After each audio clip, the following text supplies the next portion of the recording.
नमस्कार प्यारे विद्यार्थियों। सबसे पहले आपको मध्य प्रदेश कर्मचारी चयन मंडल द्वारा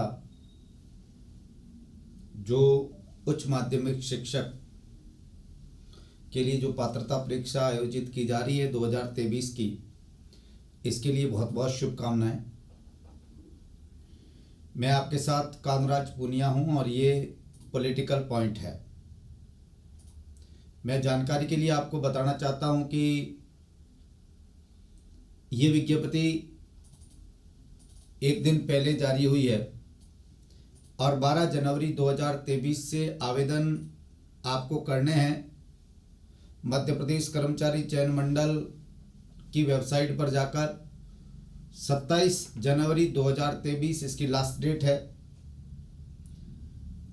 1 मार्च 2023 बुधवार को एग्जाम होगा 2 पारी के अंदर।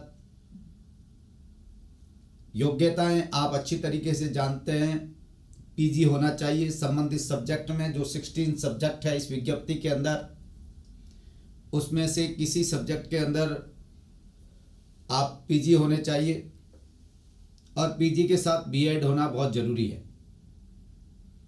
यदि आप किसी कैटेगरी का रिजर्वेशन लेना चाहते हैं, SC, ST, बैकवर्ड क्लास या EWS का, तो आप मध्य प्रदेश के निवासी हैं तो ही ले पाएंगे, अन्यथा आपको ये रिजर्वेशन नहीं मिलेगा। यानी अदर स्टेट के जो स्टूडेंट हैं उन्हें रिजर्वेशन नहीं मिलेगा। यदि कैटेगरी का स्टूडेंट है तो 50% प्राप्त करने हैं, और यदि कैटेगरी से बाहर का है, जनरल मेरिट सिस्टम के अंदर जनरल का स्टूडेंट है यानी मेरिट पोल का स्टूडेंट है, तो उसे 60% प्राप्त करने हैं। 150 सवाल पेपर में होंगे, 2.5 घंटे का पेपर होगा, 1/4 नेगेटिव मार्किंग है। ये बातें विज्ञप्ति के अंदर बहुत क्लियर कट लिखी हुई है, कोई प्रॉब्लम नहीं है। इस पेपर की एक बहुत खास बात, इंपॉर्टेंट बात यह है कि इसमें सब्जेक्ट से रिलेटेड जो संबंधित सब्जेक्ट है उस सब्जेक्ट के 120 सवाल आते हैं और 30 जो सवाल हैं वो इससे अलग, जैसे 8 सवाल हिंदी के आएंगे, 5 सवाल जो है इंग्लिश के आएंगे, जनरल जीके से रिलेटेड 7 सवाल आएंगे और पेडागॉजी से रिलेटेड जो है 10 सवाल आएंगे। 30 सवाल वो एक अलग है। सब्जेक्ट से रिलेटेड जो सिलेबस दे रखा है इस विज्ञप्ति के अंदर, वो उसमें 120 सवाल आएंगे। 150 सवाल का पेपर 7 होगा और आपको अपना जो सब्जेक्ट है उस सब्जेक्ट के सवाल करने हैं 30 सवाल के साथ ही है। ये पार्ट ए कहलाता है पेपर का, ये पार्ट बी कहलाता है। मेरे ख्याल से यहाँ कोई प्रॉब्लम नहीं है। मैं आपके बीच आज इसलिए आया हूं कि ये पॉलिटिकल पॉइंट आपके लिए एक बहुत ही महत्वपूर्ण, आपके सिलेबस के हिसाब से, जो सिलेबस है उसके हिसाब से आपके बीच कोर्स लेके आया है पॉलिटिकल साइंस का, ओनली पॉलिटिकल साइंस का, यानी 120 नंबर का जो है इस पेपर का मैं आपके बीच कोर्स लेकर आया। फीस केवल 2000 रुपये। इसका कारण है कि आपका एग्जाम केवल 3 महीने बाद है, ज़्यादा आपके पास टाइम नहीं है। आपको अपना सब्जेक्ट बहुत बेहतरी से पढ़ना पड़ेगा और यहाँ पर आपको थोड़ा बहुत ध्यान यहाँ भी देना पड़ेगा। और मैं ये आपको सलाह देना चाहता हूँ, एक जनरल सलाह, कि यदि आपके पास में हिंदी बढ़िया है तो हिंदी पर जोर दीजिए, और आपके पास यदि हिंदी के साथ में दूसरा सब्जेक्ट ज़्यादा है, इंग्लिश बढ़िया है तो इंग्लिश पे, मगर कहीं पर भी जनरल छोटा मोटा सवाल छूट जाना नहीं चाहिए। इसलिए सामान्य जानकारी सबकी होनी चाहिए, ज़्यादा एक्सपर्ट होने की उसमें ज़रूरत है नहीं। सब्जेक्ट का जो कोर्स है उसके अंदर आप देखेंगे विद्यार्थियों, तो थ्योरी भी है, कॉन्सेप्ट भी है, थिंकर भी है, इंडियन थिंकर के साथ वेस्टर्न थिंकर भी है, इंडियन कॉन्स्टिट्यूशन है, और इसके साथ खास तौर से मैं आपको जानकारी के लिए बताऊं कि इंटरनेशनल पॉलिटिक्स, खासतौर से इंडिया, उसके पड़ोसी देश, यूएनओ, सार्क, आसियान, इनसे रिलेटेड भी टॉपिक पूछे जाएंगे, और साथ ही पब्लिक एडमिनिस्ट्रेशन भी है। मैं ये मानता हूं कि इसके लिए आपको जो आधार बनाना चाहिए वो एनसीईआरटी की किताबें 6 से लगाकर जो 12वीं तक की है वो पूरी की पूरी आप अच्छी तरीके से ध्यान में रखें, नज़र रखें। और इसके साथ दूसरी बात आप ध्यान रखें कि अपनी माध्यमिक शिक्षा बोर्ड की जो किताबें हैं एमपी की, इन पर भी आपको ध्यान में रखना चाहिए। इससे रिलेटेड, इस कॉन्सेप्ट से रिलेटेड, इससे टॉपिक से रिलेटेड सवाल पूछने चाहिए, क्योंकि पेपर बनाने वाला इस बात का पूरा ध्यान रखता है कि हमारे स्टेट के स्टूडेंट ज़्यादा से ज़्यादा पात्रता लें। ये पात्रता परीक्षा है, ये कोई मेरिट नहीं बनेगी, इससे कोई आपका सिलेक्शन नहीं है। न्यूनतम नंबर लाने पर आपको पात्रता मिलेगी इस पर। अब मैं पॉलिटिकल पॉइंट की आपसे बात करूं तो एक मैं आपको सिंपल सी बता दूं कि ये 15 फरवरी तक पूरा कोर्स आपके बीच आ जाएगा। लगभग 80% कोर्स आपके बीच अभी आ रहा है। वीडियो क्लासेज हैं रिकॉर्डेड, और इसके साथ मैं लास्ट में फरवरी के जब पेपर होगा उससे पहले ठीक जो टॉपिक हैं, जैसे थियोरी का, कॉन्सेप्ट का, थिंकर का, इंडियन और पब्लिक एडमिनिस्ट्रेशन और इंटरनेशनल पॉलिटिक्स, इनसे रिलेटेड मैं एक एक टेस्ट आपके बीच में 120 सवाल का लेके आऊँगा और लाइव सॉल्यूशन। उसमें मैं ये कोशिश करूँगा कि पूरा का पूरा जो आपका सिलेबस है उस पर हमारा लाइव डिस्कस हो जाए, ताकि हम उसे बहुत अच्छी तरीके से समझ सकें। ये मेरी एक कोशिश रहेगी आपके बीच आने की। इससे पहले जो कोर्स है वो आप रिकॉर्डेड कोर्स है, आप उसे ले सकते हैं, आप देख सकते हैं। बहुत सारे कंटेंट उसमें फ्री है, वो आप देखें, समझें। आपको बढ़िया लगता है कि वास्तव में बहुत बढ़िया है, उपयोगी है। मैंने पूरी कोशिश की है कि स्टूडेंट को ऐसे पढ़ाया जाए ताकि उन तक पूरा का पूरा मैटर एक सॉलिड तरीके से पहुंच जाए, उसे कहीं और भटकना नहीं पड़े। ये मेरी कोशिश रही है, पर निर्णय आपको करना है देखने के बाद कि हाँ वास्तव में बहुत बढ़िया है, तो आप उस तक पहुंचोगे। केवल एग्जाम ये पास करने से नौकरी नहीं है, इसके लिए आपको एग्जाम देना पड़ेगा आगे। तो हमारा सब्जेक्ट अभी से ही इतना जबरदस्त तैयार होना चाहिए कि अगली विज्ञप्ति में हम मेरिट को सीधा कट कर सकें, निकल सकें। ये बात हमारे लिए बहुत जरूरी है। थोड़ी सी मैं सिलेबस से रिलेटेड बात कर लूं आपसे। एक तो आपके सिलेबस के अंदर पॉलिटिकल साइंस में आप देखोगे विद्यार्थियों, तो एक तो पॉलिटिकल साइंस के अंदर थ्योरी का कॉन्सेप्ट है।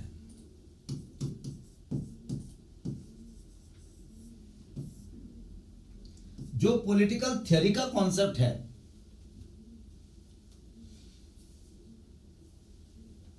इसमें बहुत सिंपल सी चीज है कि पॉलिटिकल साइंस क्या है, ट्रेडिशनल मीनिंग क्या है, आधुनिक मीनिंग क्या है, शक्ति सत्ता के साथ संप्रभुता और संप्रभुता की खासतौर से आलोचना जो है, जिसको बहुलवादी कॉन्सेप्ट कहते हैं, संप्रभुता के विरुद्ध है, जो जनरली संप्रभुता को जो स्वीकार नहीं करता है, उस चीज को अपन पढ़ेंगे।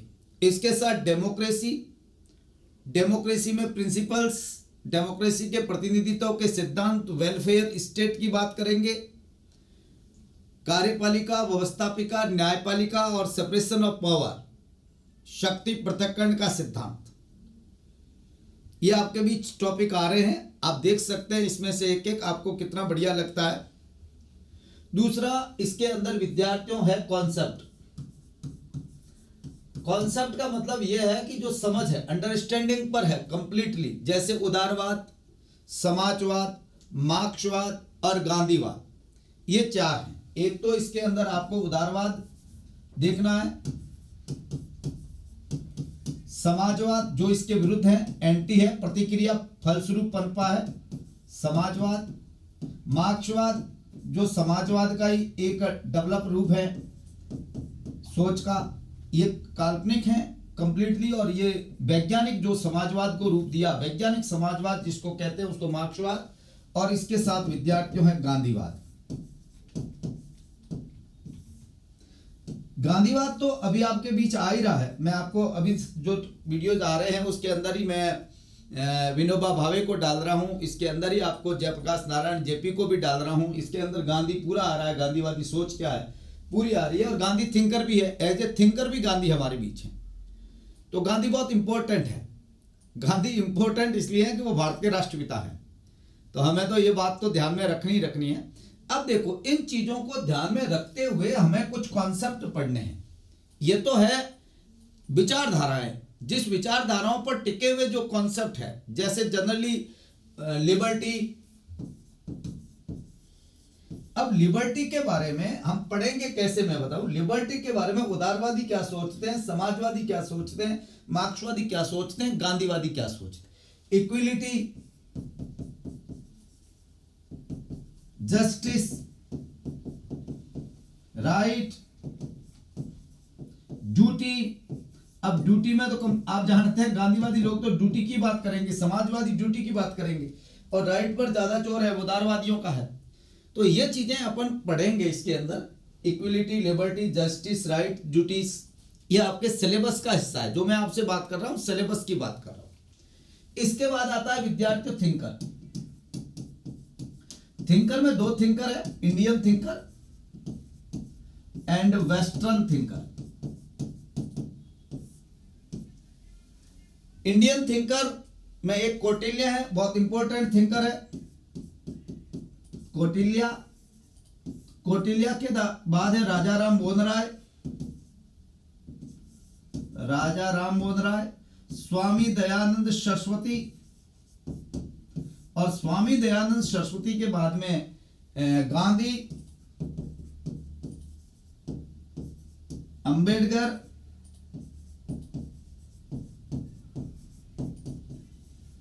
तिलक। ये थिंकर है आपके इंडियन थिंकर। अभी आपके बीच आ रहे हैं, आप उनके एक एक कुछ क्लासेज एकदम अंबेडकर गांधी से रिलेटेड हैं उसमें डाली हुई, तो आप देख सकते हैं कैसी लगती है आपको, वो देख लीजिए। इसमें विद्यार्थियों वेस्टर्न थिंकर में एक तो यूनानी थिंकर में तीनों थिंकर है, सुकरात, प्लेटो जिसको प्लाटोन कहते हैं, और एरिस्टोटल यानी अरस्तु जिसको कहा जाता है। तो एक तो सोक्रेट, प्लेटो और एरिस्टोटल, ये ग्रीक थॉट तीनों हैं। इसके बाद में एक थिंकर है आपका जो आधुनिक कहलाता है, खासतौर से आधुनिक राजनीति का जनक कहलाता है। विज्ञान की शुरुआत होती है मैकियावेली, और मैकियावेली के बाद है Rousseau, Jean Jacques Rousseau. Romantic thinker, एक आदर्शवादी रोमांटिक थिंकर है, एक राजनीति को, ये तीनों का अलग बात है, ये अलग बात है, इनकी थॉट है वो एकदम अलग है। आप अच्छी तरीके से जानते हैं, धर्म और नैतिकता से राजनीति का पृथक्करण करके देखता है, अपनी परिस्थितियों, अपने युग का शिशु कहलाता है, और पुनर्जागरण की देन कहलाता है। आप जानते हैं ये जो है जीन जैक्स रूसो, ये रोमांटिक पॉलिटिशियन है, सामाजिक समझौतावादी हैं, जनरल विल की बात कहने वाला है। जब ये अब रूसो की बात करेंगे तो थोड़ी थोड़ी हॉब्स और लॉक की भी बात करेंगे, और बीच में जब सवाल मैं आपसे टेस्ट दूंगा तब बीच में कुछ सवाल ऐसे जोड़ के पूछ लूंगा, ताकि कहीं भी यदि सवाल इधर उधर से होता है तो कोई प्रॉब्लम नहीं आनी चाहिए। मेरा एक मतलब जनरल ये मानना है, ये हमारी तैयारी होनी चाहिए। इसके साथ विद्यार्थियों एक और टॉपिक है, मैं आपको बहुत सिंपल बताऊं, बहुत इंपॉर्टेंट भी है, इंडियन पॉलिटी। इंडियन पॉलिटी जो है इसमें एक तो है भारत का संविधान निर्माण की जो भूमिका है, बैकग्राउंड, जिसमें नेशनल मूवमेंट भी शामिल है। स्टार्ट से खासतौर से 1773 से आपको देखना पड़ेगा, रेगुलेटिंग एक्ट से लगाकर संविधान निर्माण तक की क्या स्थिति रही, ये बात आपको एक एक देखनी पड़ेगी। बहुत इंपॉर्टेंट चीजें आप देख लेंगे। नेशनल मूवमेंट के बाद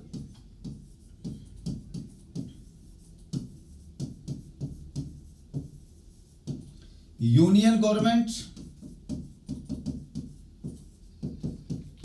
जिसमें कार्यपालिका, व्यवस्थापिका और न्यायपालिका तीनों है। फंडामेंटल राइट, ड्यूटीज हैं, ये आपको देखना ही है, हमारे सिलेबस में भी है और हमारी पुस्तकों में भी है, आपको बहुत अच्छी तरीके से देखना है। स्टेट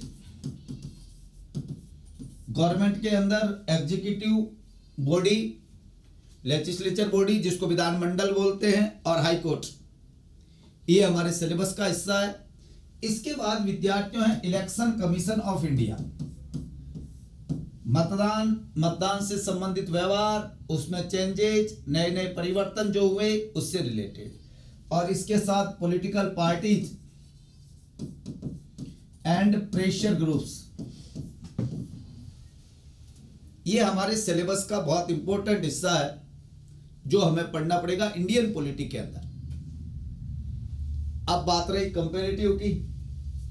कंपैरेटिव पॉलिटिक्स में 3 ही कॉन्स्टिट्यूशन आपको पढ़ने हैं, 3 कॉन्स्टिट्यूशन ओनली। एक तो यूनाइटेड किंगडम का कॉन्स्टिट्यूशन जो अभी मैं डाल रहा हूं, एक यूएसए का कॉन्स्टिट्यूशन जो आप पढ़िए, और तीसरी बात विद्यार्थियों मैं आपको बता दूं स्विट्जरलैंड का कॉन्स्टिट्यूशन, ये बहुत जरूरी चीज। 2009 का जो कॉन्स्टिट्यूशन है हम उसको अमेंड करके एकदम परफेक्ट प्रेजेंट टाइम का मैं डाल रहा हूं।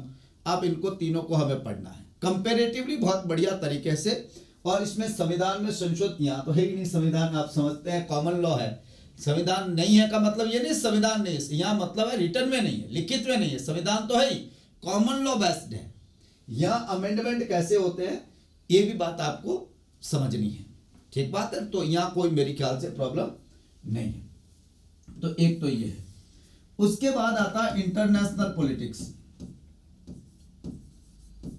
इंटरनेशनल पॉलिटिक्स के अंदर जो जोड़ दिया गया है, मैं बहुत सिंपल बात, एक तो इंडिया, ये तो हमारी फॉरेन पॉलिसी है ही, जिसमें इंडियन फॉरेन पॉलिसी, उनके थ्योरी, उनके तत्व, उनके हमारे फॉरेन पॉलिसी के सिद्धांत है, ये बातें इसमें इंडियन में है। इसके साथ हमारे पड़ोसी देश, उन पड़ोसी देशों के साथ कौन कौन से विवाद हैं, क्या खास बातें हैं, क्या लफड़े हैं, ये बातें हमें देखनी पड़ेगी। और खासतौर से आपको पता है इसको करंट से जोड़कर भी देखना पड़ेगा। बहुत सारी घटनाओं का हो सकता है जिक्र मैं अलग से करूं आपके बीच, ठीक है, ये बहुत जरूरी है। इसके साथ विद्यार्थियों निशस्त्रीकरण और ग्लोबलाइजेशन, वैश्वीकरण, एक तो यहां पूछा है वैश्वीकरण, और दूसरा पूछा है इन संगठनों के साथ यूएनओ, आसियान, सार्क, ये जो ऑर्गेनाइजेशन है, और इनके साथ में यूरोपियन यूनियन, जो पूछा गया है, इनमें इनके साथ क्या रिलेशन है इंडिया के, खासतौर से हमारा यहां देखना है, यूएनओ पूरा देखना है, इसके साथ इनके इंडिया के क्या रिलेशंस है, ये चीजें हम देखेंगे। और इसके साथ हम ये देखेंगे कि यूएनओ ने डिसआर्मेमेंट के लेकर क्या काम किया है, ये हमारी ये निशस्त्रीकरण को लेकर इन्होंने कौन कौन से कार्य किए हैं, ये हमारे को पढ़ना पड़ेगा। इसमें इंटरनेशनल पॉलिटिक्स इतना ही है, इसलिए बहुत एक फाइनेंशियल वित्तीय संगठन जो ब्रेटन वुड्स है, और ब्रेटन वुड्स के बाद के जो सम्मेलन है आईएमएफ, वर्ल्ड बैंक वगैरह, तो ये भी आपके सिलेबस में है। ये ऐसे मैं आपको बताऊं, ये जो टॉपिक है ना, ये एनसीईआरटी की जो 12वीं की किताब है उसको हूबहू उन्होंने यहां उतारा है, इसलिए आप वहां उसको टारगेट करना है 12वीं एनसीईआरटी की किताब पर। 12th तक की किताबों को आप बेहतरी से आपको देखना पड़ेगा, एक एक चीज को आपको पढ़ना पड़ेगा, समझना पड़ेगा। और मैं जो वीडियो बना रहा हूं उसमें टारगेट कर ही रहा हूं उन चीजों को, क्योंकि जरूरी है, ये बात बहुत ही जरूरी बात है कि वहां कही गई हर बात को हम बेहतरी से जानते हो। केवल 60% नंबर लाने से काम नहीं होगा, हमें इससे आगे भी एग्जाम देना है, इससे आगे भी तो हमें सिलेक्शन होना है, तो हमारा सब्जेक्ट है वो बहुत बढ़िया होना चाहिए, ये बहुत जरूरी बात है। अब बात रही पब्लिक एडमिनिस्ट्रेशन की, एक बहुत सिंपल टॉपिक है पब्लिक एडमिनिस्ट्रेशन, ज्यादा जोर देने की इस पर जरूरत नहीं है, पर इसका एक कॉन्सेप्ट है थ्योरी का, जिसके अंदर लोक प्रशासन का अर्थ क्या है, प्रकृति क्या है, विकास कैसे हुआ है, प्रिंसिपल्स जो उनके हैं इनसे रिलेटेड है। और दूसरा प्रैक्टिकल के अंदर इसमें एक है यूपीएससी और कार्मिक मंत्रालय, जिसके अंदर सिलेक्शन कैसे होते हैं, प्रमोशन कैसे होते हैं, ट्रांसफर कैसे होते हैं और किस प्रकार से कार्मिक मंत्रालय इनकी जो हमारा है वो कैसे ट्रेनिंग करवाता है, ये चीजें हैं। एक है बजट, फाइनेंशियल मैनेजमेंट जिसको आप जनरली कहते हैं। ऐसे ये इंडियन कॉन्स्टिट्यूशन के साथ भी हम पढ़ते हैं और यहाँ भी पढ़ते हैं। इसमें मैंने आपके जीएसटी से लगाकर पूरा जो बना रखा है आप देख सकते हैं। बजट कैसे बनता है, बजट कैसे पारित होता है, बजट का तरीका क्या रहता है, और एक है इसमें ब्यूरोक्रेसी, नौकरशाही थियोरी के रूप में है, इसलिए ये ब्यूरोक्रेसी अपने को बहुत बढ़िया से पढ़ना पड़ेगा। और एक लोकपाल जो आप देख लीजिए आ रहा है, और लोकायुक्त जो खासतौर से हमें नजर रखेंगे लोकायुक्त के मामले में, वो एमपी स्टेट को ही ध्यान में रखेंगे। हमारे स्टेट को हम टारगेट करेंगे लोकायुक्त के मामले में, है ना कि हम लोकपाल हमारा है, आप जानते हैं ओम्बुड्समैन संस्था की तरह है, काम कर रहा है प्रेजेंट टाइम में। 2013 के कानून के बाद कैसे काम करता है, कैसे मूवमेंट चला, कैसे 1968 से कंटिन्यू, आपको पता मई 1968 पहली बार लोकपाल विधेयक आया, उसके बाद ये लड़ाई कैसे चलती रही और हम 2013 में कानून का रूप दे पाए। उसके बाद लोकपाल वास्तव में क्या काम करता है, अधिकार क्षेत्र में क्या आता है, ये बातें हम करेंगे बहुत बढ़िया तरीके से। तो ये टॉपिक है, सिलेबस है, पैटर्न है, आपको इसमें ध्यान में रखना है बहुत अच्छी तरीके से। ये आपके बीच अभी वीडियोज आ रहे हैं, ये वीडियोज आपके बीच अभी आ रहे हैं। पब्लिक एडमिनिस्ट्रेशन में लोकपाल है, बजट है जो अभी आ रहा है आपके बीच, आप देख सकते हैं। इसके सिवाय मैं आपको बता दूं, इंडियन थिंकर आपके बीच आ रहे हैं, वेस्टर्न थिंकर पूरे कंप्लीटली मैं डाल रहा हूं। इसके अंदर भी मैं आपको जानकारी के लिए बता दे रहा हूं, कुछ वीडियोज आपके बीच आ रहे हैं, जस्टिस से रिलेटेड, राइट है, ड्यूटीज इससे रिलेटेड और थियरी से रिलेटेड। फरवरी 15 तक मैं ये कोर्स कंप्लीटली आपके बीच दे दूंगा, मगर मैं ये चाह रहा हूं कि आप इसके साथ इन चीजों को पढ़ते रहें। रोज की मेरी क्लास आ ही रही है, इसके साथ जो पुरानी है, क्योंकि आपके बीच में लगभग वीडियो जो आ रहे हैं 100 के आसपास जो वीडियो आ रहे हैं, उसको आपको एक एक देखना पड़ेगा, आपको पढ़ना पड़ेगा। समझने की कोशिश करिए, गहराई को समझने की कोशिश करिए, और कोई भी आपको प्रॉब्लम आती है आप मेरे नंबर पर सीधे मैसेज कर सकते हैं। जो ऐप का नंबर है उस पर आप मैसेज कर सकते हैं। ऐसे मेरे नंबर है 98 29 51 35 08, आप इस पर नंबर कर सकते हैं। 98 29, ऐसे मुझे याद नहीं रहते हैं, 51 35 08, इस पे व्हाट्सएप कर ले मुझे आप। कोई भी सवाल है, कोई भी प्रॉब्लम है, कोई भी इंक्वायरी है, मैं आपको जवाब दूंगा। मैं आपको यही कहना चाहूँगा कि अच्छी मेहनत करिए, ईमानदारी से मेहनत करिए, और अभी से आपके सपने केवल ये टेट नहीं होना चाहिए।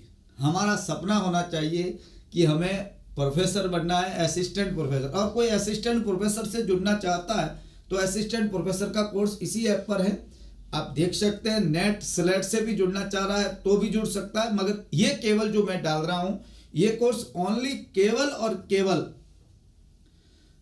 जो है वो मध्य प्रदेश कर्मचारी चयन मंडल का उच्च माध्यमिक शिक्षक पात्रता परीक्षा में राजनीति विज्ञान का जो सिलेबस है उसी के हिसाब से होगा।